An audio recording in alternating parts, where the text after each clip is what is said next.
டெலகுட்டீஸ் toys part 1. So இன்றைக்கி நம்ம இந்த டைனோசர் பொம்மை தான் பார்க்க போகிறோம். இந்த பொம்மை வந்து நல்ல குவாலிட்டியாக இருக்கும். இந்த பொம்மை வந்து நல்லா விளையாடுறதுக்கு ஈஸியாக இருக்கும். என்ன சிக்கி வீடியோ எல்லாம் எடுத்துருக்க? ஒரு வீடியோ கூட எடுக்க முடியும். அறுபது டெலகுட்டீஸ் சிக்கன் அப்படிதான். டைனோசர் வந்து நான் 30 rupees தான் வாங்கியிருந்தேன். இது நல்லா விளையாடுறதுக்கு நல்லாயிருக்கும். இங்கே பாருங்கள்.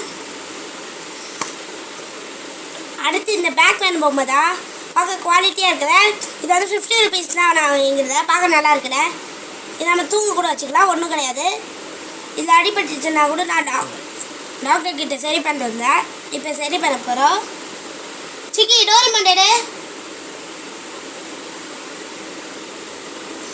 இந்த டோரிமான் வந்து நான் 30 rupees தான் வாங்கியிருந்தேன். நல்லா இருக்குல்ல. சரி விடுங்க செல்ல குட்டீஸ், அடுத்து நம்ம ஸ்டேஷனரி பார்ட் 1 பாட்டில் பார்க்கலாம். பாய்.